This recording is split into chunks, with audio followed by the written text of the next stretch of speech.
Y quiero que abra sus notas y lo primero que usted va a encontrar esta mañana es un cuadro acerca de las fiestas o de los 7 eventos más importantes en el calendario de Dios. Muy bien. Los 7 eventos más importantes en el calendario de Dios y por qué son tan importantes para nosotros. Y vamos a explicar por qué vamos a celebrarlos. ¿Qué tiene que ver estos 7 eventos con usted, conmigo, con la iglesia? Y cómo vamos a dar algunas de las características de cómo reconocer el reino de los cielos. Y es muy importante esta enseñanza el día de hoy. Pero quiero que vaya conmigo a ese cuadro que usted tiene al frente en su hoja. Y quiero contarles que en el calendario de Dios, si nos pudiéramos por un momento imaginar que Dios tiene un calendario anual, Él tiene 7 eventos importantes. ¿Cuántos eventos? 7 eventos importantes. Y son los eventos más importantes de toda la historia. Son los eventos más importantes de la humanidad. Son los eventos más importantes de la historia del ser humano. Y todos están allí puestos o resumidos en ese lugar. Y esos eventos en la Biblia toman el nombre de fiestas. Y nosotros le llamamos fiestas bíblicas. ¿Cómo le llamamos? Fiestas bíblicas. Entonces quiero que piensen eso. Vamos a mirar los 7 eventos y tienen que ver con las fiestas bíblicas del calendario de Dios. Y estas fiestas están divididas en 2 secciones. La primera sección se le llaman o le llamamos fiestas históricas. ¿Cómo le llamamos? Ok, quiero que me ayude a predicar. Hoy está haciendo calor y estamos terminando una buena etapa de vacaciones. Entonces necesito su ayuda aquí conmigo. Entonces la primera fiesta, la primera sección de fiestas se le llaman fiestas históricas. Anótelo allí o ya lo tiene o señálelo. Y a esas fiestas históricas también se le llaman fiestas tempranas o fiestas de primavera. Pero nosotros también le llamamos fiestas históricas. Y voy a mencionar las fiestas y quiero mencionar esas fiestas. Todas están en Levíticos 23. Usted puede mirarlo en Levíticos 23. Puede ir y analizarlo y ya le hemos colocado algunos de los versículos allí en sus hojas, a pesar de que la pantalla no está. Y cada una de esas fiestas tiene un significado en nuestra vida cristiana, un significado teológico en la Biblia, un significado que tiene que ver con Dios y cada una de esas fiestas va a enseñar algo muy importante para usted y para mí. Y la primera fiesta es la fiesta de la Pascua. ¿La fiesta de qué? De la Pascua. Y en la fiesta de la Pascua, que Dios pidió que se celebrara al comienzo del año, el comienzo del año para Dios es el mes de abril. Ese es el comienzo para el año. Una vez terminado el invierno, comenzaba un nuevo año y para Dios comienza en Abib. En la Biblia habla del primero de Abib, que es muy similar a abril. Y la primera fiesta entonces es de la Pascua. La vimos en Levíticos 23, versículo 5, y el significado de esta fiesta es que Jesús muere por los pecadores. Sí, ese es, lo vemos, lo que habla Juan en el capítulo 1, versículo 29, cuando dice, ese es el Cordero que quita el pecado del mundo. Entonces, esa primera fiesta es muy importante, pero ya no es una fiesta profética, sino que es una fiesta histórica. Quiero decir con profética e histórica que cuando son históricas las fiestas, es que ya se cumplieron los objetivos proféticos. Estaba profetizado que en esta fiesta, si uno entiende las escrituras con lupa, las va mirando, uno entiende que en estas fiestas debería haber un cordero inmolado y ese cordero inmolado fue Jesús.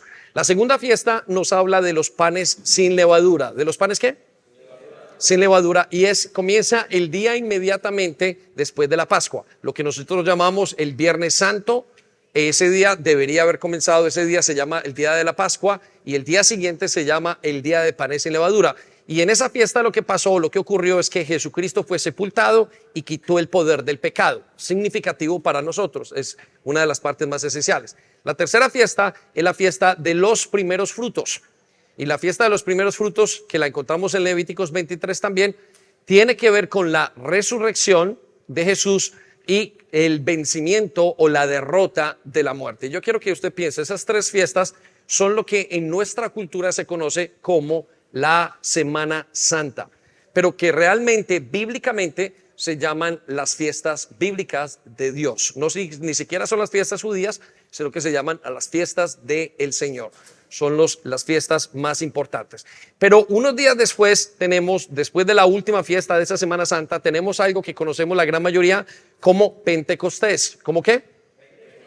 Que se le llama la fiesta de las semanas o la fiesta de los 50 días. Y también la encontramos en Levíticos 23. Y aquí en esta fiesta, Dios cumplió, el Señor Jesucristo le da a los creyentes el Espíritu Santo, o le da a la iglesia el Espíritu Santo, y eso es lo que forma la iglesia. El Espíritu Santo viene a vivir, es Dios viviendo entre nosotros. Y esto le da el cierre a la primera etapa de las fiestas de Jehová, o las fiestas de Dios, o las fiestas bíblicas. Luego uno entra, según el calendario de Dios, en las fiestas proféticas o en las fiestas tardías o las fiestas de otoño. ¿Las fiestas qué? Tardías o las fiestas de otoño. Y esas fiestas comienzan por el tiempo después de que se termina el verano. Es decir, en estos momentos. Ya hemos pasado la primavera, se ha terminado, comenzó un periodo de sequía de verano y entra la iglesia o entra el mundo, por decirlo así, en un tiempo de otoño, un tiempo de nuevos naceres o de renacer de nuevo. Y en este tiempo Dios nos pide que celebremos las fiestas de otoño, las fiestas tardías y proféticas. Y estas son las fiestas que la gran mayoría de gente, la gran mayoría de cristianos no están muy conscientes de que existen. Entonces voy a nombrarlos y eso es lo que vamos a celebrar. Precisamente la primera fiesta la vamos a celebrar el siguiente viernes durante el tiempo de vigilia. Y vamos a celebrarla de una manera extraordinaria. Por eso necesitamos que usted venga con su familia, que esté aquí, que invite a quien quiera invitar. Vamos a utilizar los dos lugares y vamos a tener un tiempo muy bonito y de mucho aprendizaje y sobre todo de mucha honra a lo que Dios quiere que nosotros hagamos. Y entonces comienza con la quinta fiesta. Se llama la fiesta de las trompetas. ¿Cómo se llama? Trompetas. Y en esta fiesta Dios enseña y nos quiere enseñar, y lo podemos ver en Primera de Tesalonicenses, que Jesucristo resucita a los muertos. Es la fiesta donde en teoría Jesús ha de resucitar los muertos en el tiempo que venga, en el tiempo que ocurrirá, y tomará la iglesia con el rapto. Y esto lo encontramos en Primera de Tesalonicenses. Y eso es lo que vamos a estar hablando el próximo viernes. No se lo pierda, como le digo. Pero la siguiente fiesta, que son 7 días después, se llama la fiesta del perdón, conocida en muchos aspectos como Yom Kippur o el día del juicio, y tiene varios nombres en la palabra de Dios. Y lo encontramos también en Levíticos 23. Todas esas fiestas se las pidió Dios a su pueblo y nos las enseña en la Biblia para celebrarlas y observarlas de una manera específica. Y aquí podemos ver o apreciar que Jesucristo regresará a la tierra y juzgará al mundo.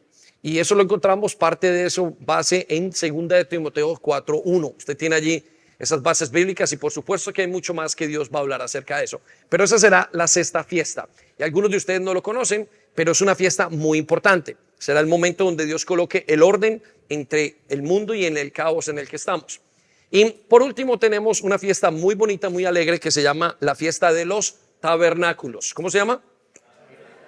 Que también es conocida como como Sukkot, como la fiesta también de las cabañas, ¿sí? Y es una fiesta en la cual el pueblo, Dios manda a construir una pequeña cabaña, y aquellos creyentes les mandaba a construir una cabaña en su casa y a vivir o a convivir debajo de esa cabaña junto con su familia durante un espacio de tiempo que era más o menos 7 días o 10 días. Eso lo vamos a estar aprendiendo también. Y esto nos habla en el libro de Apocalipsis, capítulo 20, versículo 1 al 6, cómo comienza el reino de Jesucristo, o lo que nosotros conocemos como el milenio. ¿Cómo el qué? El milenio. Entonces esas son las fiestas que nosotros vamos a estar observando o vamos a estar enseñando y vamos a estar aprendiendo. Cada una de esas fiestas revela algo especial acerca de Jesús y revela algo especial acerca de nuestra salvación. Pero entonces eso nos suscita o nos hace entender que estamos en la época del año escatológica para la iglesia. Repita conmigo, escatológica. Ahora, ¿qué es la palabra escatología? Algunos de ustedes la han escuchado en algunos pastores hablar y algunos la han escuchado, la han leído en libros, pero quiero darle un sencillo nombre para lo que es escatología. Escatología es nada más, anótelo allí, ¿qué es la escatología? Es el estudio de los sucesos que ocurrirán acerca de la venida de Cristo. No solamente cerca de la venida de Cristo, sino acerca de la venida de Cristo. Entonces, la iglesia tiene que comenzar o tiene que pensar en todos los eventos que van a pasar cuando Jesús venga. Y Él lo dejó anotado o lo dejó escrito, y parte de las cosas que sabemos las encontramos en el libro de Apocalipsis. Por ejemplo, el libro de Apocalipsis es un libro de escatología. Es decir, es un libro que anuncia, enseña cómo van a ser todas las cosas y algunas de las características que pasarán cuando Él regrese. Y nos pinta una serie de cosas y de eventos que estamos pasando. Ahora, la razón por la cual lo hace es porque necesita enseñarnos qué van a ser los tiempos venideros. Entonces yo quiero que usted piense en este momento.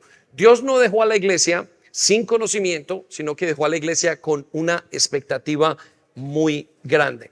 Ahora, usted se preguntará, pastor, pero ¿por qué es importante la escatología para nosotros? ¿Por qué es importante que sepamos la escatología? Y voy a darles dos razones.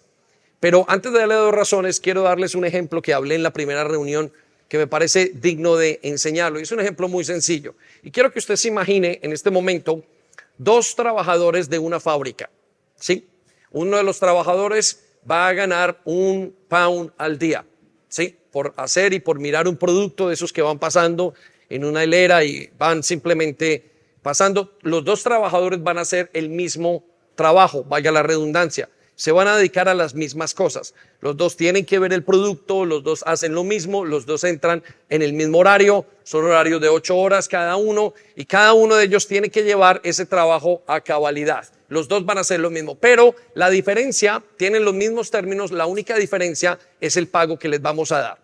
Cada uno de ellos, el primer trabajador, el trabajador número 1, va a ganar £1 al día.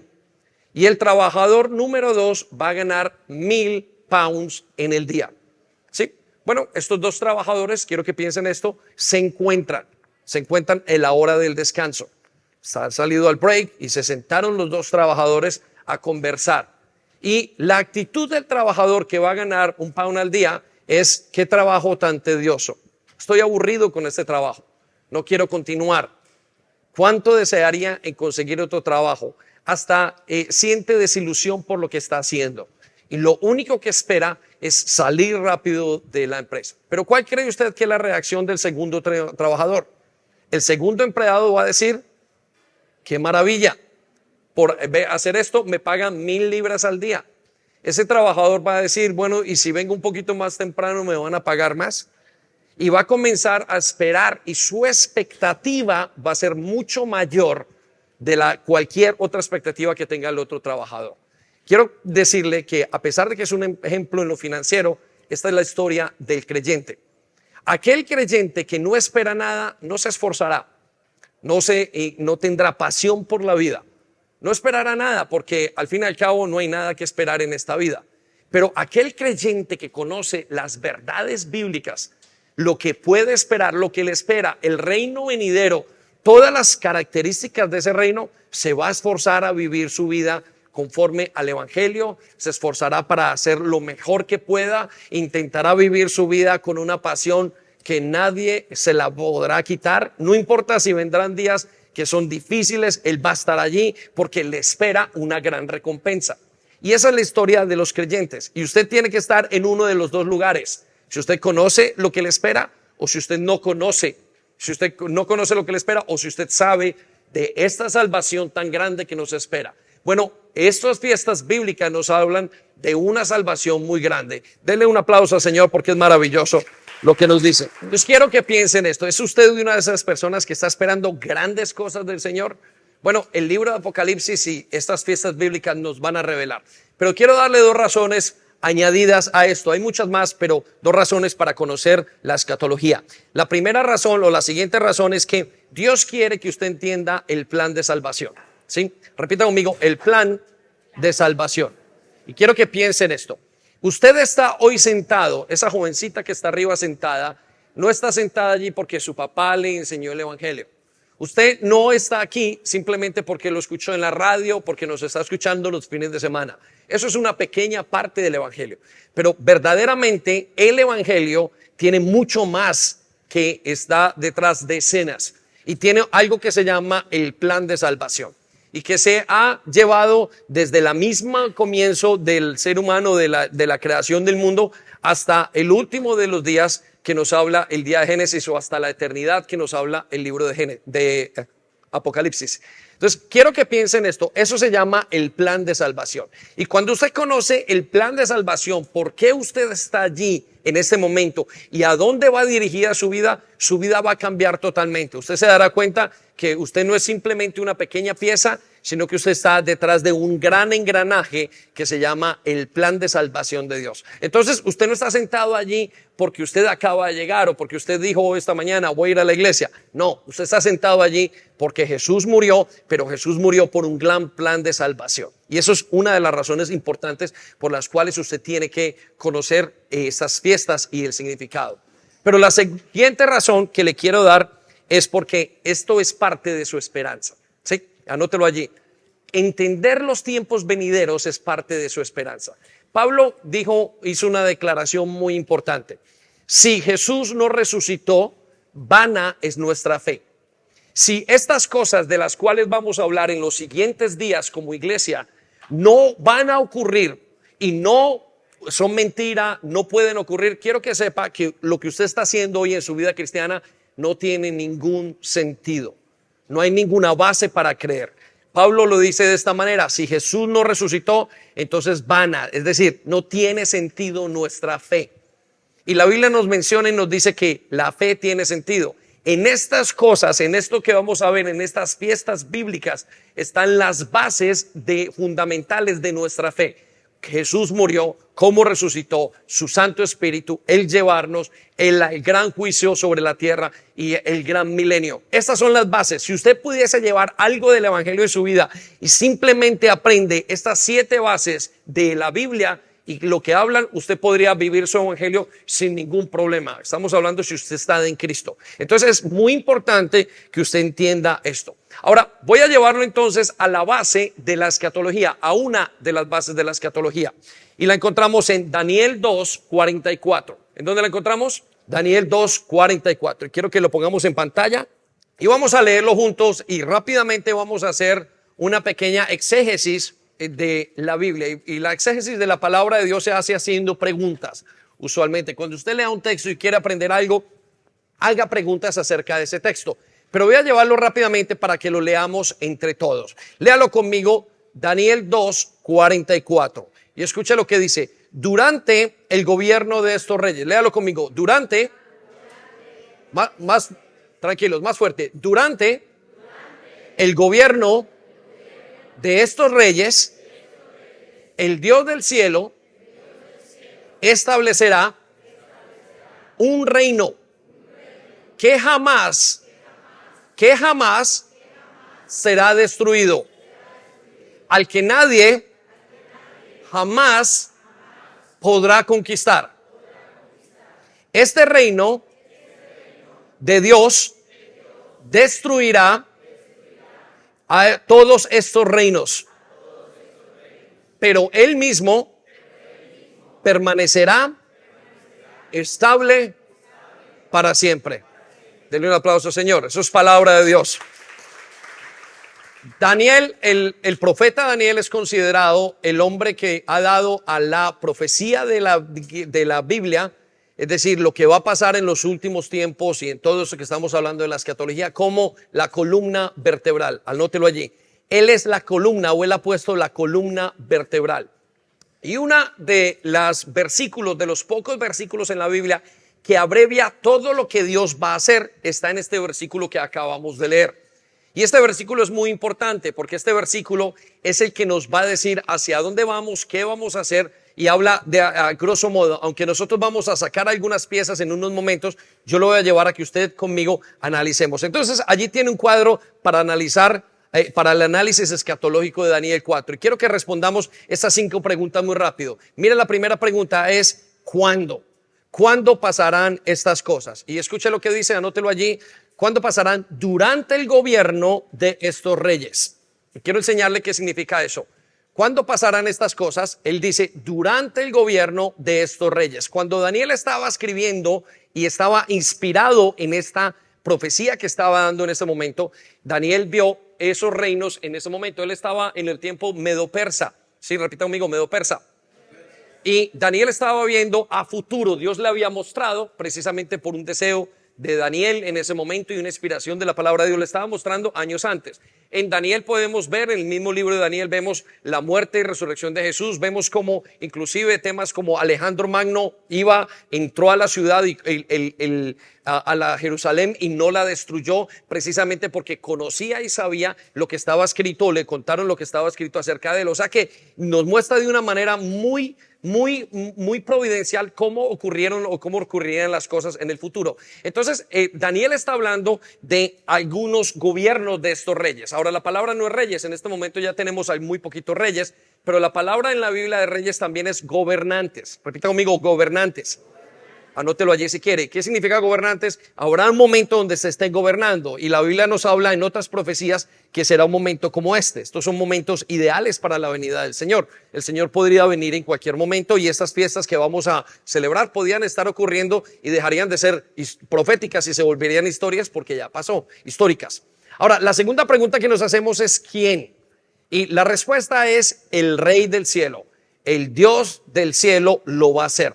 ¿Quién va a hacer todo este movimiento? Anótelo allí en sus hojas. ¿Quién va a hacer todo eso? No va a ser una nación, no va a ser un país, no va a ser una fuerza, no va a ser Rusia, no va a ser China, no va a ser la India, no va a ser Estados Unidos, no va a ser la comunidad económica. Dice que va a ser el mismo Dios del cielo quien va a hacer que todas estas cosas pasen. El mismo Dios del cielo va a hacer que todo esto ocurra. Y eso es lo que Daniel nos está diciendo en esa parte del versículo. ¿Cómo lo va a hacer? Nos va a pintar algunas de las cosas a través de la palabra de Dios de cómo va a ocurrir. Pero quiero que sepa que el autor, quien lo va a hacer, el diseñador, quien lo va a promover, quien va a hacer todo, lo va a ejecutar, es el mismo Señor Jesucristo. Es el mismo Dios del cielo. Él tendrá que venir a hacer algo que se llama juzgar. Va a juzgar la tierra. El libro de Apocalipsis nos habla en el capítulo 1 y el capítulo 2, en el capítulo 1 acerca de un rey que más adelante en esa escena de la venida o de la coronación del rey va a tener que coger por lo que nosotros llamamos las escrituras del mundo. ¿Qué son las escrituras del mundo? Por decirlo así, cuando usted tiene un carro le dan un papel que ese carro es suyo. Cuando usted tiene una casa hay un papel que dice que esa casa es suya y eso es su contrato, un contrato. Bueno, Dios le va a dar al Señor Jesucristo lo que se llaman las escrituras de la tierra, y es lo que se llama el rollo que tiene los 7 sellos. Y eso va a pasar y va a ser el mismo Dios del cielo quien lo va a hacer, y todo está detrás de él. Quiero que piense, yo quiero que hoy tenga una imaginación entendiendo lo que dice la escritura. Lo llevo a la siguiente pregunta: ¿qué ocurrirá? ¿Qué ocurrirá según ese versículo? Bueno, la Biblia dice que se establecerá un reino. Repita conmigo, reino. Y esto es muy importante. Quiero que piensen esto. La tierra le pertenece a Dios y todo lo que en ella hay es de Él y es para Él. Todo lo que encontramos en la tierra. El dueño de la tierra es Dios. Y el hombre, a través de los tiempos, se fue apoderando de porciones de la tierra. Lo que hoy vemos como Inglaterra, esta pequeña isla que es de los ingleses, realmente no es de los ingleses. Si usted va un poquito más atrás, algunos añitos, algunos miles de años, usted podrá encontrar que esta tierra le pertenece a Dios. Toda la tierra le pertenece a Dios. Y el ser humano lo que ha ido haciendo es cogiendo lugares y apropiándose. Y lo que hacen esos los seres humanos, que se vuelven sociedades, comunidades, luego sociedades, y esas sociedades se vuelven una nación, lo que van haciendo es entrar, como lo que está haciendo Rusia en este momento aparentemente con Ucrania, o lo que estaría haciendo Estados Unidos más bien con Ucrania y Rusia. Eso va un poquito más allá. Pero lo que hacen ellos es entrar, coger territorio y mantener el status quo del poder. Ahora nos dice el Señor que eso es lo que Él va a hacer. Él va a entrar y va a establecer su reino. Quiero que sepa que el reino de los cielos, ahorita vamos a explicar un poco acerca de eso, en este momento se está estableciendo en nosotros de una manera parcial.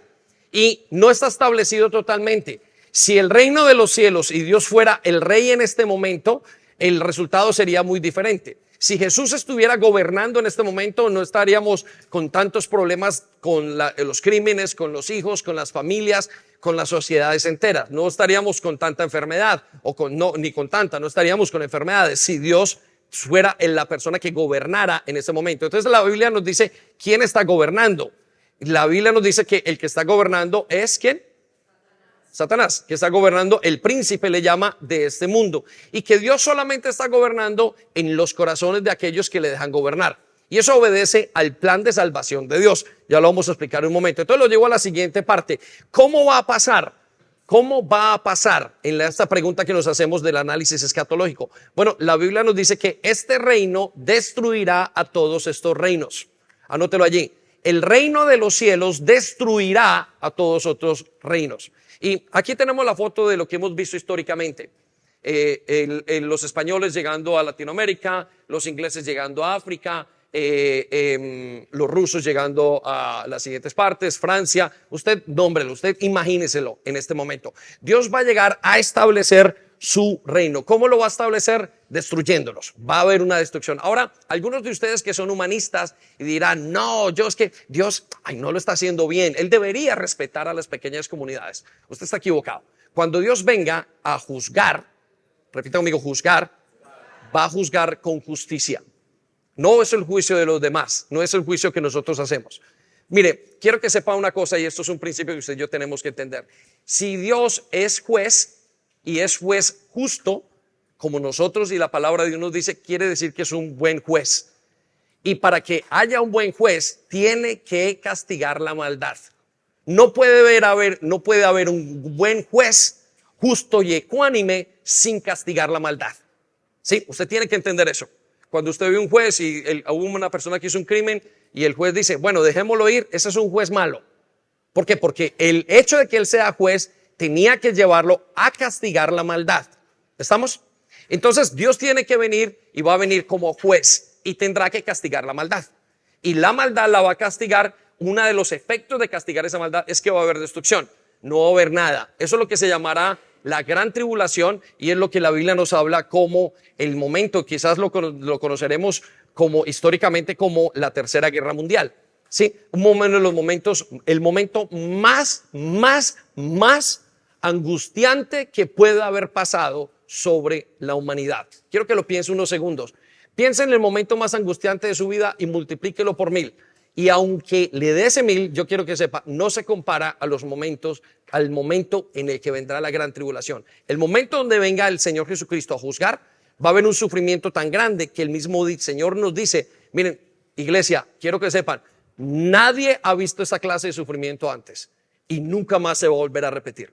Va a ser tan difícil esto, tan difícil para la humanidad en ese momento, porque yo vendré a pedir cuentas. Mire, usted tiene que pensar en esto. Dios dejó que el ser humano estuviera y no le ha pedido cuentas todavía. Pero cuando venga a pedir cuentas, ciertamente tendremos que responderle. Y habrán dos tipos de personas. Ahora, quiero que lleve a la siguiente pregunta. Entonces, ¿cómo será el reino? Escatológicamente hablando, ¿cómo será el reino? ¿Qué pasará con el reino de los cielos? ¿Qué pasará con este reino? Y quiero que usted lo tenga muy claro. Mire lo que dice la palabra de Dios. Dice, jamás será destruido. ¿Cuándo será destruido? ¿Cuándo será destruido? Jamás. Ok, quiero que piensen esto. Todo lo que conocemos nosotros es de reinos a reinos. Aquí estuvieron en estas tierras, estuvieron los normandos, estuvieron los franceses y de ahí para atrás. Y antes de ellos habían aborígenes, pero antes estuvieron los romanos. Y cada X tiempo hay un reino que se debilita y viene el otro. Otro se debilita y viene el otro. Y el hombre va conquistándose a sí mismo, familia entre familia.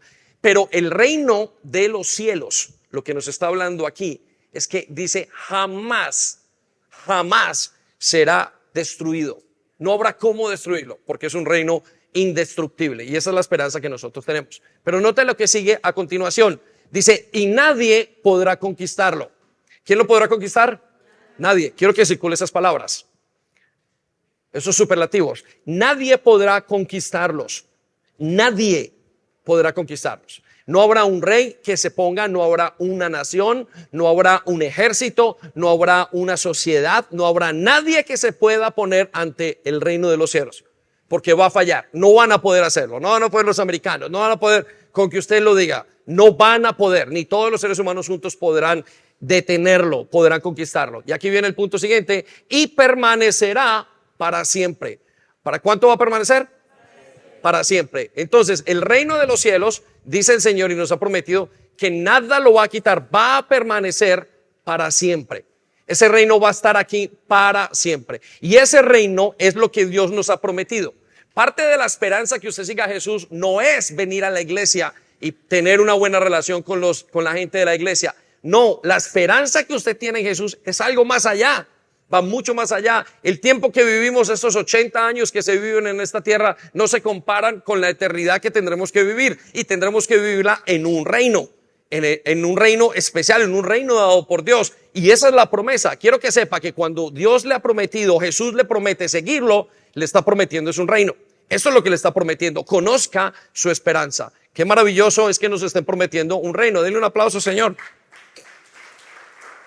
Entonces, quiero contarle ahora algo muy importante. Si quiere anotarlo, está bien. El reino de los cielos está establecido en 2 etapas. ¿En cuántas etapas?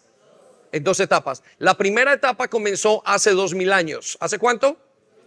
Con Jesús. Y esa etapa vamos a llamarle una etapa parcial.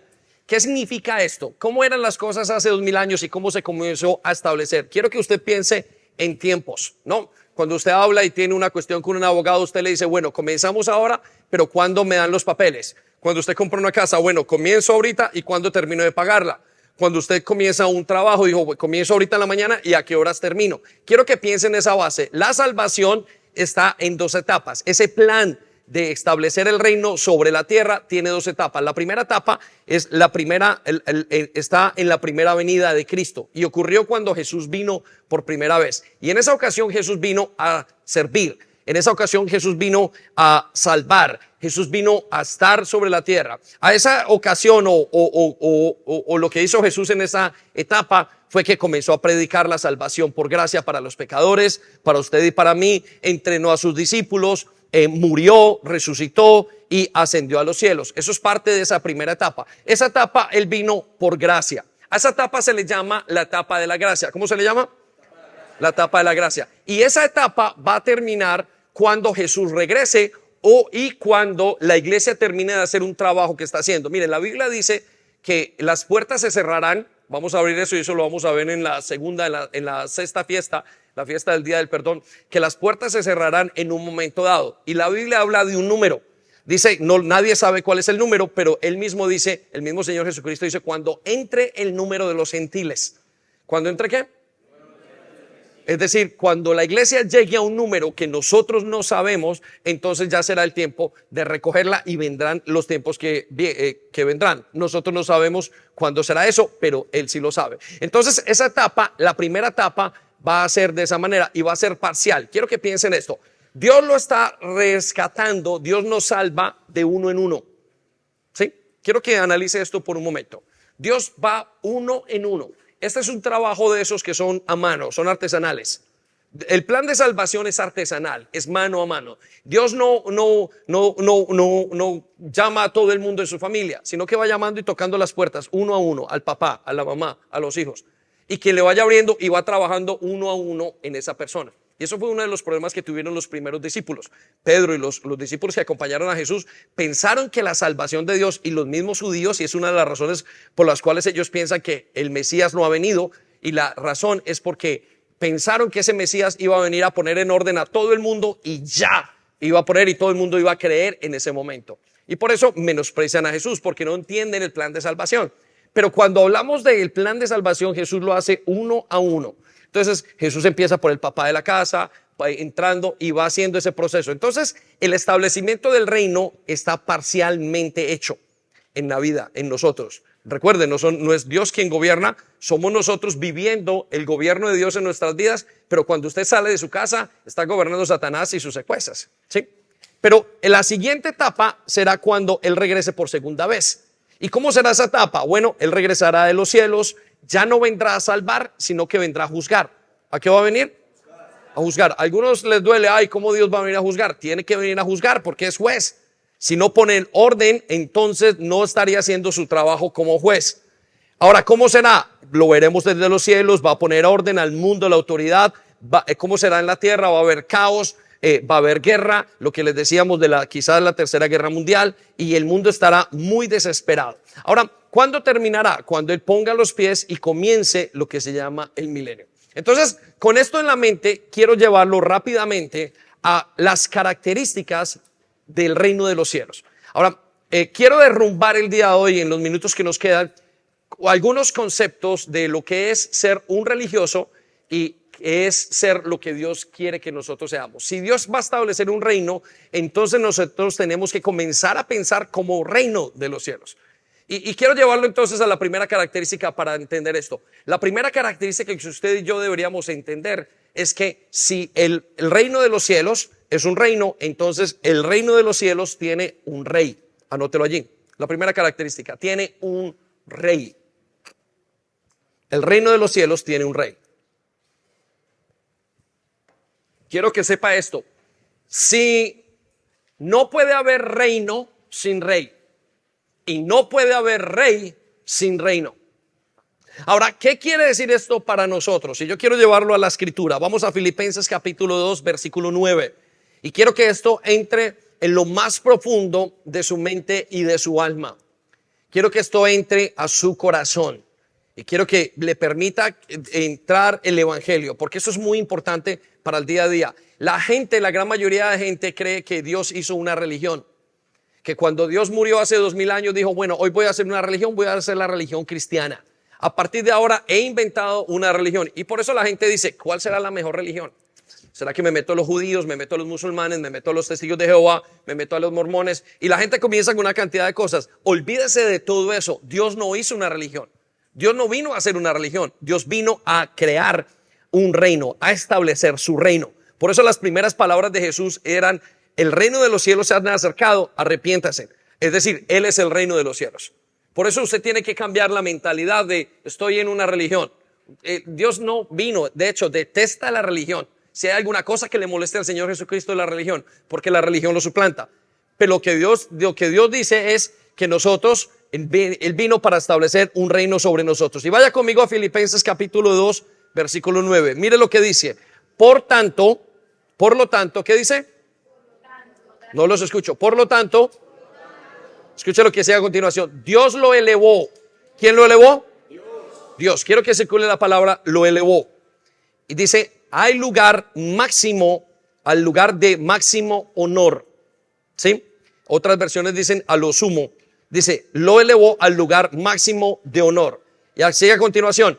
Y quiero que circule las palabras máximo de honor. Y le dio el nombre que está por encima de todos los demás nombres. ¿Qué le dio Dios? El nombre que está por encima. Entonces quiero que se imagine, se detenga en este momento, en ese pensamiento. Cuando Dios nos habla acerca de Jesús, dice, Jesús es el hombre que tiene mayor nombre sobre todas las cosas. Ya le dije que la palabra nombre o la palabra autoridad o el máximo honor es el máximo gobernante. Imagínense en este momento que tuviéramos aquí a Sebastián y lo colocáramos y quitáramos al rey Carlos en este momento y lo colocáramos a él allí en ese lugar y él sería la persona que comenzara a gobernar. Piensen eso, es algo lo que estamos diciendo. Dios puso a Jesús a gobernar en lo mayor parte, sobre todo el reino, y eso significa ser el rey. ¿Sí? Ahora, ¿por qué es tan importante esto para usted y para mí? Porque si usted no entiende que Jesús es rey, usted no se sujeta. Ahora quiero llevarlo a este concepto. Otra palabra para rey es Señor. Repita conmigo, Señor. ¿Qué quiere decir Señor? Señor quiere decir gobernante. El rey, Señor, tienen una raíz en común, el gobierno. Cuando una persona viene a caminar con Cristo y entra en el reino de los cielos, cuando entra en el reino de los cielos, dice unas palabras que son, Jesús es mi Salvador, es mi Señor y es mi Salvador. Cuando usted habla de Señor es que usted le obedece. Quiero que sepa esto, si Jesús no es el Señor, si no es el Rey de todas las áreas de su vida, entonces usted no califica para el reino de los cielos. La Biblia dice que fue a Dios, a Jesús, quien Él puso como Rey. Entonces usted no va a poder calificar para el reino de los cielos a no ser que usted comience a tener una relación con Jesús como si fuera un rey en su vida. Y sigue diciendo en la parte en el versículo 10, escucha lo que dice, para que ante el nombre de Jesús, circule la palabra el nombre de Jesús, es decir, ante la autoridad de Jesús, se doble toda rodilla. ¿Se doble qué? Toda rodilla. Y escuche en dónde, mire lo que dice, en el cielo, en la tierra y debajo de la tierra. Quiero que piensen esto es simplemente una manera de decirlo. Lo que está diciendo Dios es que Jesús es puesto sobre rey de este reino de los cielos con una motivación, que Él sea el que dirija la vida de todo el mundo. Ahora, quiero contarle que en la historia latinoamericana, cuando fueron el virreinato español, obligaron a todo el mundo a catolizarse. Y parte de lo que ellos estaban haciendo de la misión era llevar el evangelio a todo el mundo. Y lo llevaron a los países suramericanos. ¿Y qué hicieron? Los obligaron a volverse o aparentemente cristianos. Y ellos se cambiaron físicamente. Cambiaron, ya no tenían taparrabos, ahora tenían ropa normal, ropa europea de la época. Ya ellos no tenían, se cambiaron el nombre, comenzaron a hablar, dejaron el quechua, dejaron todos los idiomas que hablaban y comenzaron a hablar español. Y eso es lo que se llama la colonización. ¿Cierto que sí? Amén, está conmigo, ¿no? Y en esa colonización ellos pensaron que ellos habían recibido a Cristo, pero ninguno recibió a Cristo. ¿Por qué? Porque Cristo no se recibe de esa manera, no se impone, sino que Cristo se recibe de una manera, escuche, cuando usted lo recibe como Señor y como Salvador. Y decirle Señor o Salvador es lo que está diciendo, habrá un momento en el mundo entero donde todo el mundo vendrá a obedecer a Jesús, donde todo el mundo vendrá a sujetarse. Es como si usted llegara hoy a la iglesia y usted le dice al pastor o a la persona que está, vengo a ponerme a sus servicios. Eso es doblar rodilla. Y dice, todo el mundo va a doblar las rodillas ante Dios. Todo el mundo va a ver que Jesucristo es el Señor. Y escucha lo que sigue a continuación en el versículo 11. Y toda lengua declare que Jesucristo es el Señor. ¿Que Jesucristo es qué? El Señor. Y ahí en lo que le coloqué en un par de paréntesis, el que gobierna. Miren, si usted no quiere y no está dispuesto a que Jesús gobierne su vida, su matrimonio, su corazón, sus finanzas, su sexualidad, si no está dispuesto a que Dios gobierne su mente, sus hijos, su familia, su vida de iglesia, su servicio, usted y yo no calificamos para el reino de los cielos. Solamente hay evangelio y hay reino de los cielos cuando Él es rey. Si no, usted no califica para eso. Entonces quiero ayudarlo a pensar en este momento. Si Jesús es el rey del reino de los cielos, entonces ¿está usted listo para ese gobierno? ¿Ese gobierno es usted parte de ese reino de los cielos? Bueno, ser el reino de los cielos, la primera característica es que tiene un rey. ¿Está usted aceptando a Jesús como rey? Ahora, no me lo diga aquí. Quiero que lleve en lo profundo de su corazón, el joven y el mayor, todo el que está allí, piense, ¿será que Jesús realmente está gobernando mi vida? Y entonces usted entenderá si usted es parte del reino de los cielos o no. Lo llevo a la siguiente característica. Siguiente característica del reino de los cielos es que el reino de los cielos tiene un territorio. ¿Tiene qué? Un territorio. ¿Qué significa un territorio? Todo reino tiene que tener un territorio. Mire, no hay reino sin rey, no hay rey sin reino, y no hay reino sin territorio, y no hay territorio sin reino. ¿Estamos? Entonces, quiero llevarlo a pensar en dos partes. ¿Cuál es el territorio del reino de los cielos? Y lo vamos a dividir en dos. El primer territorio de los cielos, del reino de los cielos, es el creyente. En el momento en que usted conoce a Jesús, usted es parte del territorio del reino de los cielos. ¿Cómo lo sabemos? Vaya conmigo a 1 Corintios capítulo 6, versículo 19. 1 Corintios capítulo 6, versículo 19.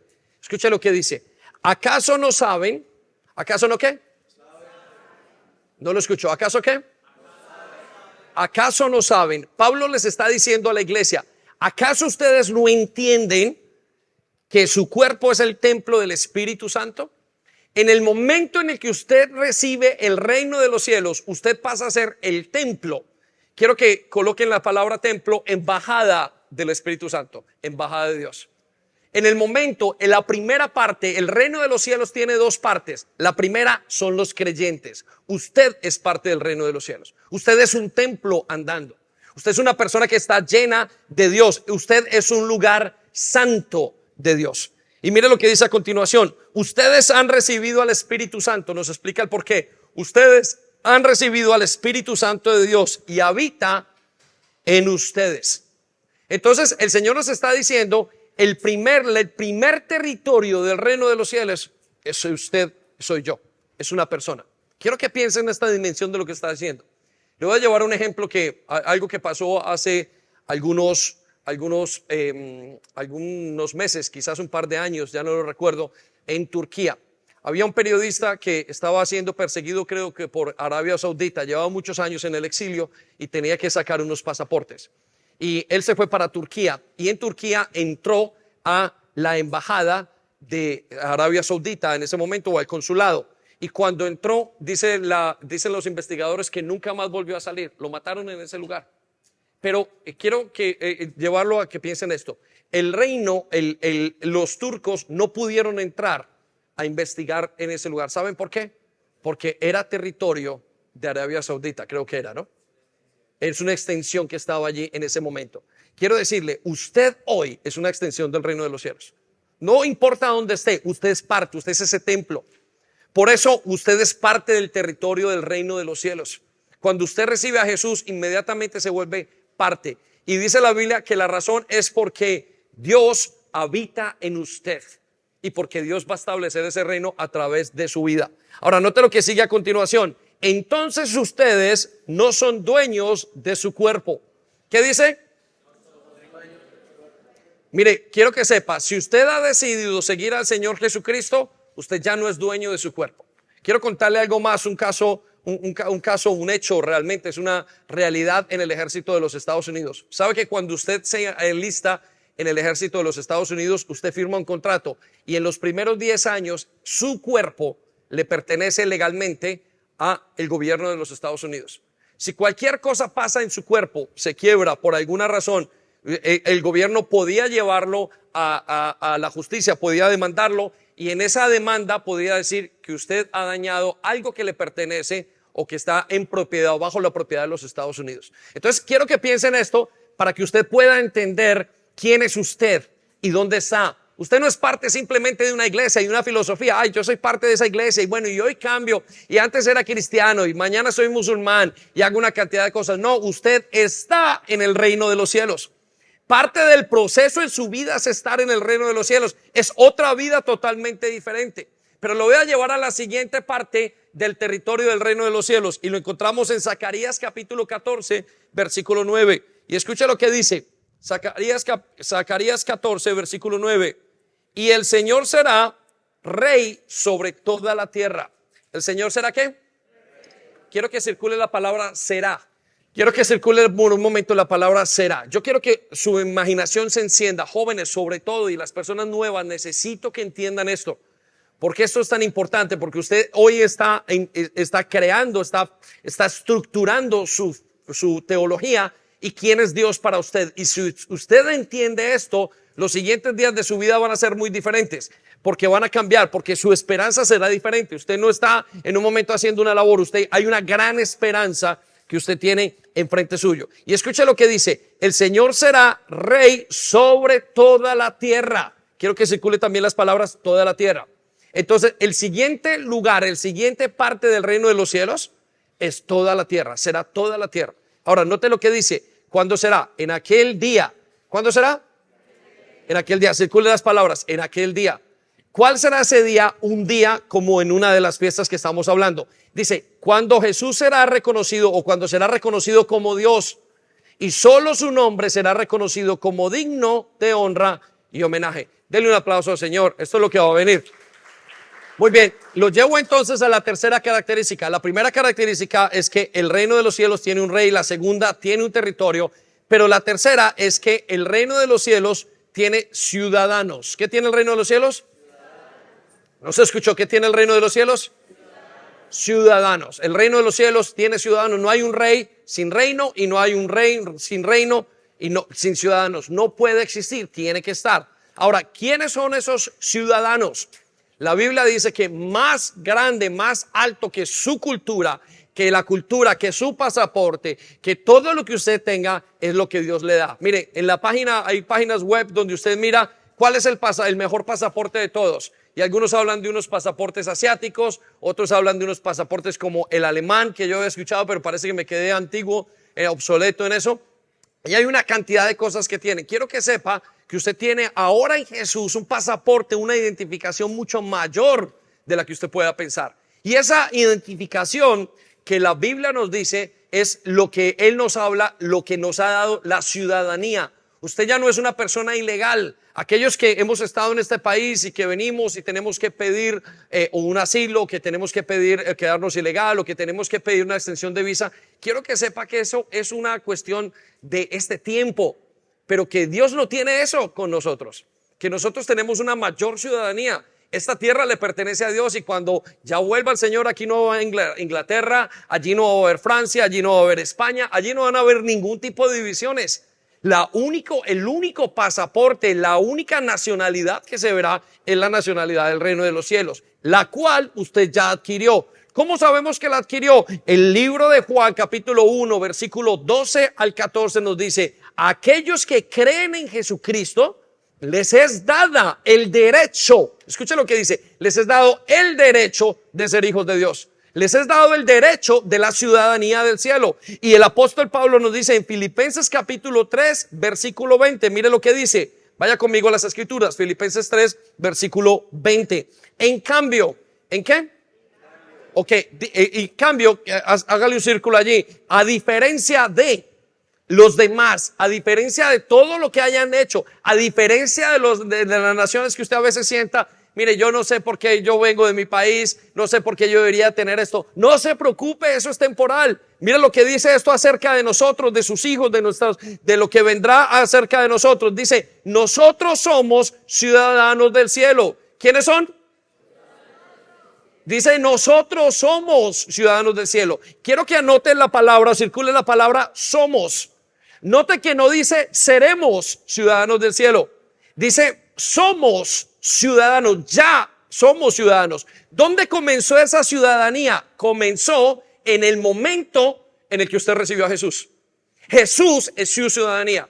Leer, entender, creer quién es Jesucristo en su vida, ser parte del reino de los cielos, esa es su ciudadanía. Eso es lo que Dios dice que es. Comience a vivir su ciudadanía del cielo. Eso es lo que Dios le está diciendo que usted tiene. Mire lo que sigue a continuación. ¿Dónde vive el Señor Jesucristo? ¿De dónde es su nacionalidad? De donde vive el Señor Jesucristo. Quiero que circule esa frase. Resáltela, por favor. Su nacionalidad, su nueva ciudadanía del cielo es de donde vive el Señor Jesucristo. Usted es una embajada y usted es un ciudadano del cielo. Usted tiene una cantidad de cosas y aún de privilegios que vamos a ver en unos momentos. He visto la cara de los españoles y aquellos que estaban en Europa cuando cambiaron al Brexit y se sintieron y dijo, no, ya somos menos. Pues ellos entraban con unos derechos y con ciertas cosas y aparentemente se acabaron. Y yo digo, son cosas del mundo, es irrelevante. Puede que lo sirva de una manera práctica para algo en este momento, pero ante los ojos de Dios es irrelevante. Dios no está mirando, Dios ni siquiera, Dios dirá, ¿qué están jugando estos al monopolio aquí? Están diciendo, si yo no tengo, esta tierra me pertenece y los herederos son mis hijos. Denle un aplauso al Señor, por favor, esto es pura palabra. Ahora, escuche la siguiente parte de este versículo. Dice, de donde vive el Señor Jesucristo. Y aquí viene el punto. Y esperamos con mucho anhelo que Él regrese como nuestro Salvador. Nuestra nacionalidad, una de las características de que usted es ciudadano del cielo, usted está esperando que ese reino se establezca. Usted está esperando que se establezca ese reino. Es como cuando usted dice, si usted es del lugar de donde sea, los españoles, los italianos, los estadounidenses, los de Colombia, los de Ecuador, los de Argentina, van diciendo, mire, yo quisiera regresar a mi lugar de origen. Eso es lo que quiere decir, donde se establezca lo que Dios quiere. Entonces quiero que piensen esto. Primero, el reino de los cielos tiene un rey. Segundo, el reino de los cielos tiene un territorio. Tercero, el reino de los cielos tiene un ciudadano y usted es ciudadano del reino de los cielos. Abra sus ojos, quite su mentalidad de religión. Religión versus reino. El reino lo va a aplastar. Entonces lo llevo al cuarto, a la cuarta característica. El reino de los cielos tiene una constitución. Cada reino tiene una característica, una constitución. Y en esa constitución del reino hay un grupo de leyes, de normas y de derechos fundamentales y de responsabilidades de cada persona de ese reino. Y usted lo vive. ¿Sabe qué? Usted conoce esas leyes de su país y algunos de ustedes vienen acá a Inglaterra y dicen, es que en mi país era así. En mi país uno parqueaba en tal parte de la norma, de la justicia y de las leyes, de la constitución de ese lugar. La constitución suya como creyente está aquí. Y esta constitución suya marca hacia dónde usted va en su vida. Marca dónde cae, dónde está, qué es lo que va a pasar. Le marca su vida, es lo que lo acondiciona para vivir. Es la ley que Dios ha puesto para que usted la viva el reino de los cielos. Y quiero que sepa esto, piensa en esto. Cuando usted lea la Biblia, tiene que ponerse los anteojos de abogado, tiene que ponerse gafas de abogado y comenzar a leer la legalidad de la Biblia, porque la Biblia es un compendio de normas y leyes para ayudarnos a vivir. ¿Sabe cuál es el problema? Le voy a mostrar cuál es el problema. Vaya conmigo a Mateo 6:33. Mateo 6:33. Un versículo muy conocido. Y en ese versículo es muy conocido por todo el mundo. Y aquí el Señor Jesucristo resume cómo crecer en la vida cristiana, cómo funcionar en el reino de los cielos. Y escuche lo que dice. Y quiero llevarlos. Todo el mundo lo conoce. Por lo tanto, busquen primeramente el reino de Dios. ¿Cierto que sí? ¿Busquen qué? Hay otra versión que dice, busque primeramente el reino de los cielos y todo lo demás será añadido. ¿Cierto que sí? ¿Sí o no? Esa es la gran mayoría que conocemos. Y mire, le voy a decir esto, muchos de nosotros estamos buscando el reino de los cielos, pero hay una parte que obviamos y que no leemos. Escuche lo que sigue a continuación. Por lo tanto, vuelvo a leerlo, busquen primeramente el reino de los cielos. Escuche lo que sigue a continuación. Y su justicia. ¿Y su qué? ¿Y su qué? Ok, quiero que circule la palabra su justicia. La gran mayoría de personas creyentes no pueden experimentar a totalidad cómo es la vida en el reino de los cielos porque no conocen su justicia. ¿Qué significa su justicia? No conocen qué es lo que está escrito. Por consiguiente, no saben qué tienen que hacer. Cuando reciben multas por maldiciones, se pasan las multas. Cuando pasan, hay una cantidad de cosas que no permiten que la vida en el reino de los cielos sea lo que tiene que ser. Y hay muchos que llevan 20 años viviendo miserablemente. Mire, ¿usted sabe una cosa? ¿Usted puede ser un creyente que viva miserablemente? Yo conocí en mi pueblo una persona que vivía en la calle y pedía todos los días. El hombre pidió 30 o 40 años, un homeless de estos que estaban afuera pidiendo en los parques y en las situaciones. Cuando el hombre murió se dieron cuenta que tenía una fortuna en el banco.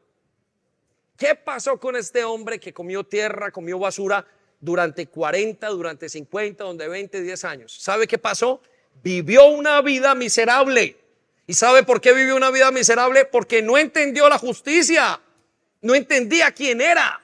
Y dijo, tengo que pedir. El reino de los cielos está diseñado con una justicia. Necesita leer la justicia. Usted es un ciudadano de ese reino de los cielos. Empápese de esa justicia y sus días serán totalmente diferentes. Y nota lo que sigue al final. Y todas estas cosas le serán añadidas. Pastor, ¿por qué no me son añadidas tantas cosas? ¿Por qué mi matrimonio está como está? ¿Por qué mi vida financiera está como está? ¿Por qué mi sexualidad está como está? ¿Por qué mi vida sentimental está como está? ¿Por qué mi vida de servicio está como está? Pues será que usted está buscando, pastor, yo estoy aquí todos los días, está buscando el reino de los cielos, pero no estás buscando la justicia, no conoces la justicia y no te quieres amparar bajo la justicia, no quieres estar bajo la justicia. La justicia de Dios es su palabra. Amén. Y de ahí salen las bendiciones y salen los cambios, los que nos lleva a la quinta característica del reino de los cielos. Y es que todo reino y el reino de los cielos tiene privilegios. Anótelo allí. Todo reino tiene privilegios.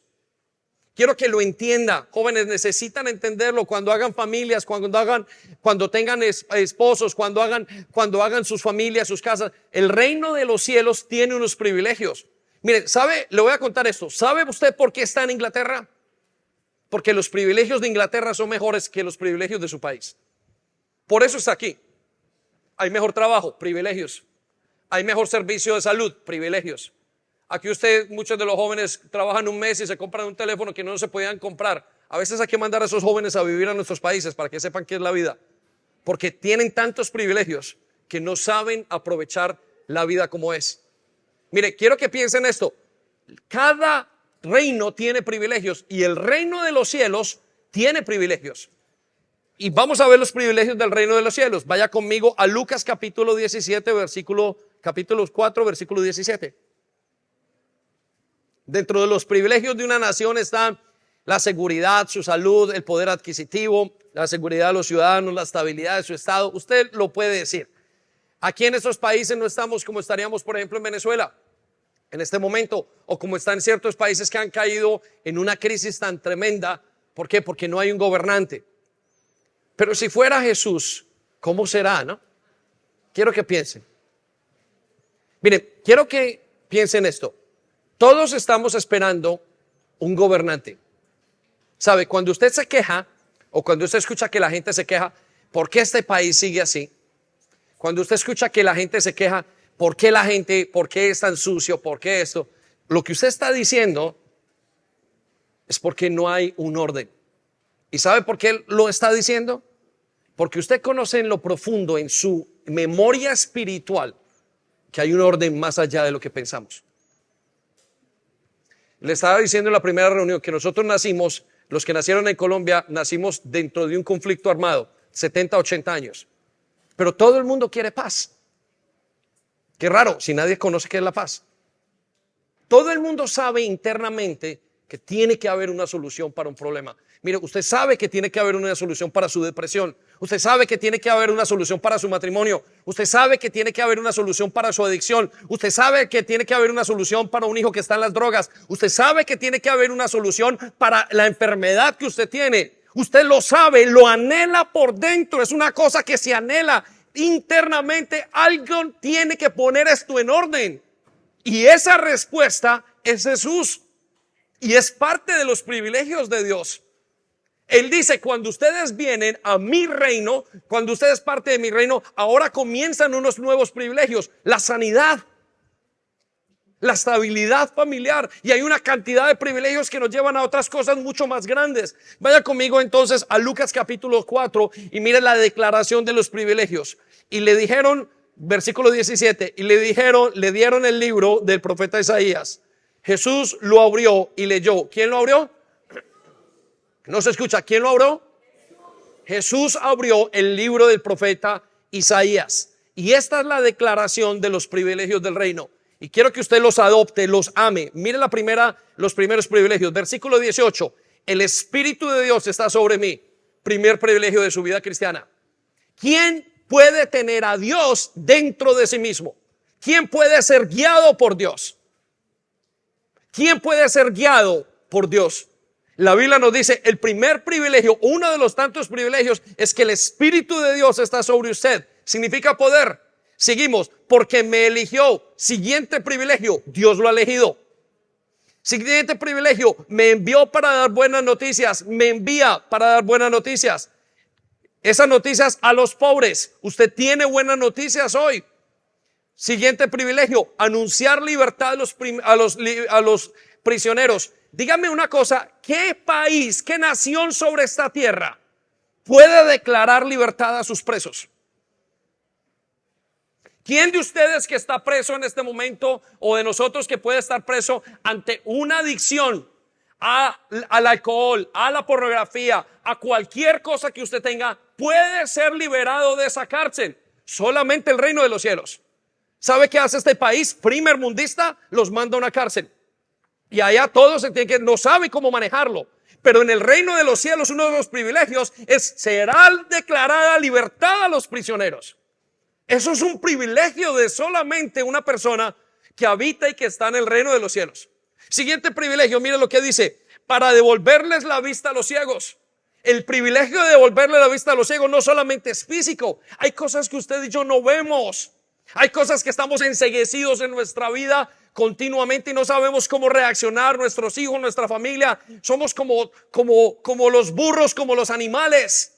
Y no entendemos. Y dice el Señor, en mi reino comenzarás a entender.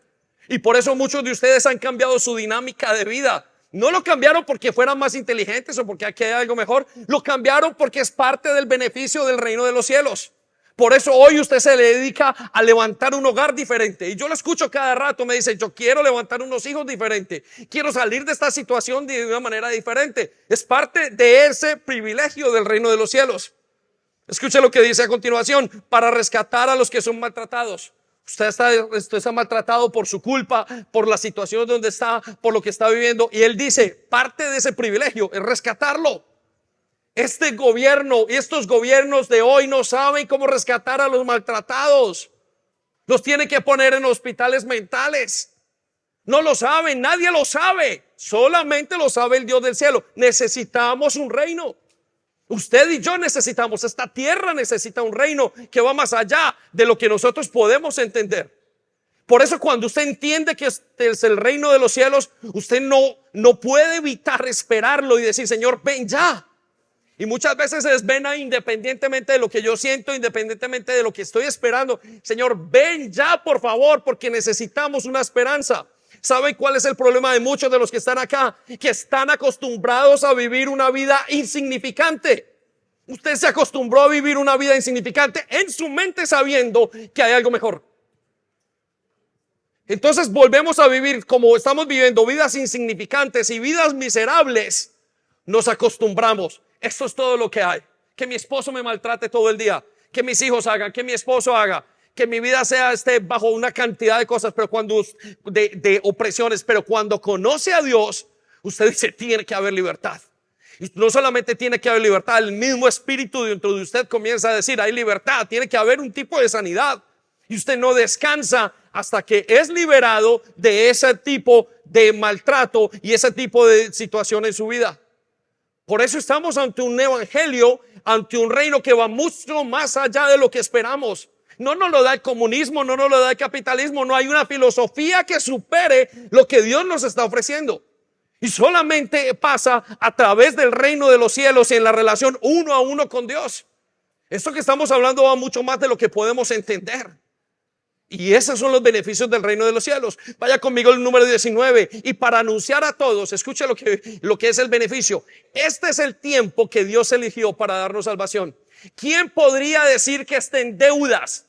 Que escuchen el reino de los cielos. Hoy es tu día, borrón y cuenta nueva. Nadie. La persona que está en deudas, metidas en una deuda moral, en una deuda financiera, póngale la deuda. Quiere todos los días morirse. Señor, ¿cómo salgo de esto? ¿Y sabe qué dice que es el reino de los cielos? Hoy es el día agradable para su salvación. En otras palabras también dice que el reino de los cielos dice estas palabras. Las misericordias del Señor son nuevas cada día. ¿Qué quiere decir? Usted puede comenzar, pastor, pero lo hice mal, pero vuelva a comenzar. Pero Señor, no puedo más, yo lo embarro, pero vuelva a comenzar. En el reino de los cielos, ¿qué reino puede decir que usted puede volver a comenzar desde cero? Es el reino de los cielos. Denle un aplauso al Señor. Eso se merece alabanza. Ahora escuche la declaración del versículo 21. Y escuche esta declaración porque es muy fuerte. Entonces, después de leer estos beneficios, aparte de muchos más que hay, escuche esto porque eso es muy importante para usted, para mí. Entonces, versículo 21. Entonces Jesús les dijo: hoy se ha cumplido ante ustedes. ¿Ante quién? Ante ustedes esto que he leído. Quiero que circule la palabra ante ustedes y quiero llevarlo a pensar en esto. Jesús se levantó ante esos hombres después de decirles: estos beneficios son para ustedes, y les dijo: y hoy ante ustedes se ha cumplido esto. Lo que quiere decir que cuando usted conoce a Jesús, se cumplen los beneficios del reino de los cielos. Jesús es el beneficio más grande del reino de los cielos. Él les estaba diciendo: hoy mírenme, hoy que ustedes me conocen, se ha cumplido todos los beneficios del reino de los cielos. Conocer a Jesucristo es el beneficio más grande del reino de los cielos. Denle un aplauso gigante al Señor. Lo llevo a la sexta característica y voy a pasar por estas muy rápido. La sexta es: el reino de los cielos tiene un ejército. Todos los reinos tienen un ejército que lo protejan. Miren la historia en toda la humanidad. Por eso es que Dios le llama al reino de los cielos. Todos tienen un ejército. Y la Biblia nos dice en Juan capítulo 18, versículo 36, Jesús ante Pilatos, que lo estaba juzgando, le dijo estas palabras. Quiero que piense, quiero que se meta en ese momento. Lo han golpeado, está mal, en ese momento está en un momento de inseguridad. Y Jesús mira a los ojos a Pilatos y le dice: Pilatos, tú no entiendes. Mi reino no es de este mundo. Quiero que circule esas palabras. Mi reino no es de este mundo. El reino que nosotros vivimos y que nos está presentando el evangelio y que vamos conociendo día a día en nuestra santificación, nos dice que no es de este mundo. Y usted lo tiene que conocer. No es algo que podamos entender fácilmente, o quizás se puede entender más fácil de lo que lo dimensionamos. Y el Señor le dice a Pilatos: mi reino no es de este mundo. Y escucha la declaración que sigue a continuación: si así fuera, mis siervos pelearían para que no estuviera a manos de los judíos, pero de hecho mi reino no es de acá. Y yo quiero que usted circule las palabras: mis siervos pelearían. En otra ocasión, el mismo Señor le dice a Pilatos en Mateo 26:53: si tú supieras, en este momento que yo estoy contigo, podía traer una legión de ángeles del cielo. ¿Y saben cuánto es una legión? Hablaban de 75,000 soldados. Quiero que piensen en ese momento. Usted está ante un juez y le dice al juez: digo, si tú supieras lo que vas a hacer en este momento, aquí en este momento, en cualquier momento llamo y llegan 75,000 ángeles, no soldados, ángeles, a ese lugar. ¿Se ha detenido usted a pensar cómo Dios lo ha cuidado en todos los momentos de su vida? ¿Y cómo cuida a cada uno de sus hijos y los protege? Y tiene que ser a través de un gran ejército. ¿Cuántas veces usted ha estado por morir en un momento y no se ha muerto? ¿Cuántas veces ha estado usted en la línea ya de perderse totalmente y de repente sale uno de esos soldados de Dios a rescatarlo? Yo quiero que lo piense, porque muchas veces no somos conscientes. Cuando usted entra en el reino de los cielos, hay una protección sobre su vida y hay una protección sobrenatural. Pastor, entonces ¿no le pasa a los hijos de Dios nada? Seguro que les va a pasar, y de esas cosas van a tener que aprender, tendremos que aprender. Pero quiero que sepa que habrá una protección sobrenatural sobre usted. Lo llevo a la séptima característica: el reino de los cielos tiene una cultura. Y este es el error de muchos de los que están acá, y especialmente los jóvenes, pero yo creo que también de los adultos. Miren, quiero decirle esto: una de las características principales del reino de los cielos es que usted no puede mezclar la cultura con la cultura del reino de los cielos. Le voy a dar un ejemplo. Imagínese que usted está aquí en este país y aquellos que son latinoamericanos quieren criar a sus hijos como en Latinoamérica. No les enseñan inglés, no les enseñan cómo manejarse, no les enseñan cómo funciona este país. Cuando ven a sus hijos después de 20, 30 años, esos pobres muchachos no van a poder hacer nada porque no están metidos en el sistema. Eso le pasa a muchos creyentes. No conocen la cultura del cielo, y como no conocen la cultura del cielo, la quieren mezclar con la cultura de la tierra, y por eso el evangelio no es eficaz en ellos. Usted quiere que el evangelio sea eficaz, aprenda a vivir por la cultura del cielo. Usted va a ver mucha cantidad de tonterías que hay afuera, que vivimos, que nuestros hijos viven, que nuestros hijos ven en la televisión y en todas partes, y todas están contaminadas. Cada película que usted ve, cada cosa que usted escucha, tiene que ver con la cultura de esta tierra. Pero quiero que sepa que ahora que usted está en el reino de los cielos, la cultura es diferente. Vaya conmigo a Mateo capítulo 4, versículo 2. Y escuche cómo Jesús mismo declara la cultura. Eso es impresionante y yo quiero que usted lo vea y cómo es de diferente. Versículo 2 dice: entonces, este es Jesús. Entonces Jesús comenzó a enseñar lo siguiente. ¿Quién comenzó a enseñar? Jesús. Versículo 3, escuche lo que dice: afortunados los que reconocen su necesidad espiritual, porque el reino les pertenece. Quiero que piensen esto: ¿cuándo hay alguien aquí en esta tierra que reconozca su necesidad espiritual? ¿Sabe qué es lo que dice la gente cuando usted le pregunta? Muchos de los jóvenes de aquí: yo no tengo ninguna necesidad espiritual. Esa es la cultura de esta tierra. Quiere caminar con Jesús, tiene que reconocer su necesidad de Jesús. Si usted no reconoce, esa es la cultura del reino de los cielos. Esa es la cultura que usted va a entrar y esa es la cultura que lo va a reconocer. La característica de aquellos que están en el reino de los cielos es que se sienten necesitan de Dios. Tienen una necesidad profunda de Dios, una necesidad espiritual. Señor, mi vida es ingobernable, no soy capaz sin ti. Esa es la característica. ¿Cuándo fue la última vez que usted se sintió que no podía con su vida y que tenía que dejarle a Dios todo? Ese día usted estaba en el reino de los cielos. Antes no. Si usted no siente hoy ninguna necesidad, olvídese, usted no está en el reino de los cielos. Lo esperará el día de la segunda venida de Cristo. Siguiente, versículo 4. Afortunados, mire la cultura del reino de los cielos. Afortunados los que están tristes. En este mundo, ¿quién es afortunado por estar triste? Pero en el reino de los cielos, Señor, lo he hecho mal. Papá, te he fallado. No soy capaz en mi vida, necesito que me perdones, necesito que empieces algo en mi vida. Este mundo dice: yo no estoy mal, yo no tengo nada por qué ponerme triste. Se defiende, se excusa. se justifica. No, yo no soy, yo soy así porque yo soy así. Pero el reino de los cielos dice, está triste en su corazón. Y cuando usted está triste, dice en el reino de los cielos, están tristes, Dios los consolará. Quinto, afortunados los que son humildes. Este mundo no es humilde. ¿Quién quiere en esta cultura aceptar su debilidad? Mas, sin embargo, en el reino de los cielos, todo el tiempo usted está aceptando sus debilidades. Señor, no puedo más, no puedo más. Usted se siente débil en el reino de los cielos. ¿Y sabe cuál es el problema? Que cuando usted no entiende este cambio cultural que usted tiene que hacer, usted termina viviendo como los de aquí y no aprende a vivir como la cultura del reino de los cielos. Por eso Dios nos está diciendo, esta es mi cultura.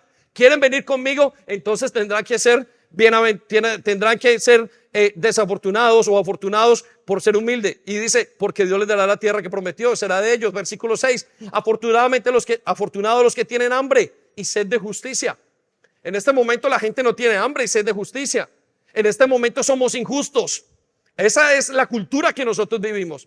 Yo le pregunto, ¿cuál es la cultura que usted está viviendo? Jovencito, jovencita que se acuesta con su novio, ¿cuál es la cultura de justicia que usted está viviendo?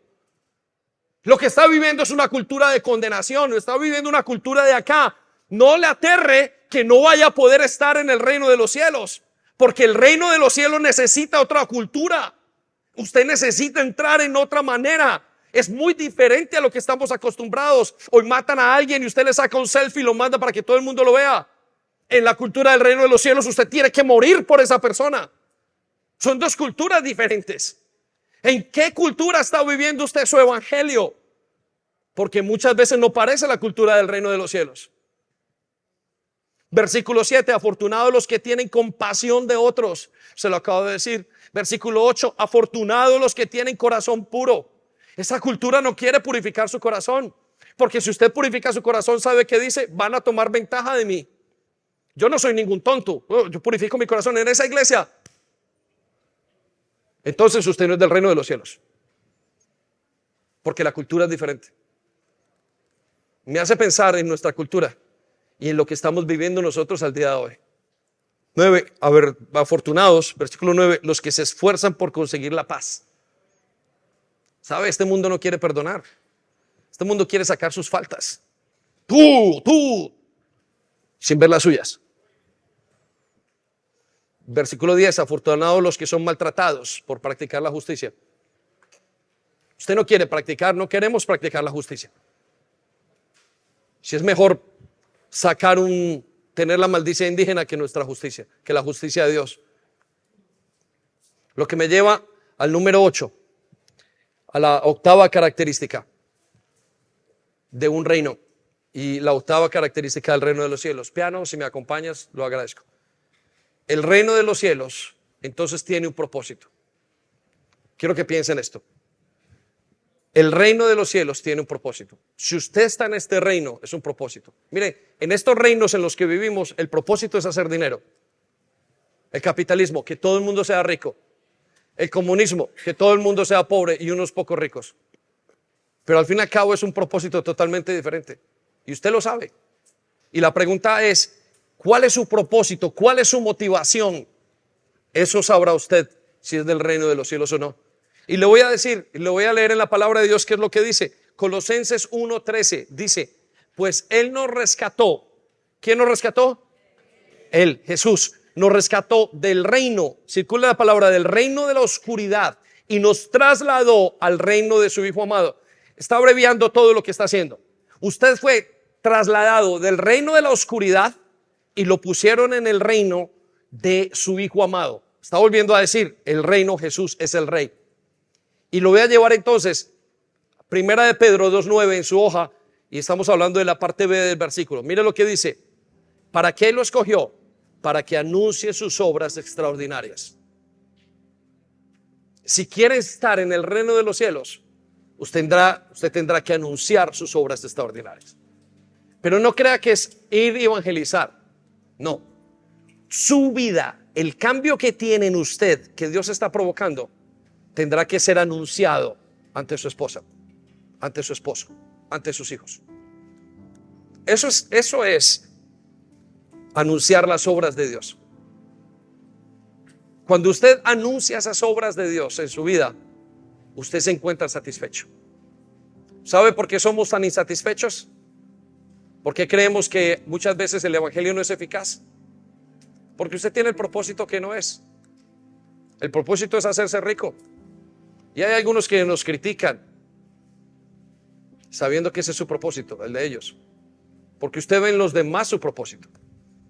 Pero nuestro propósito es anunciar sus obras. Y mire lo que sigue a continuación.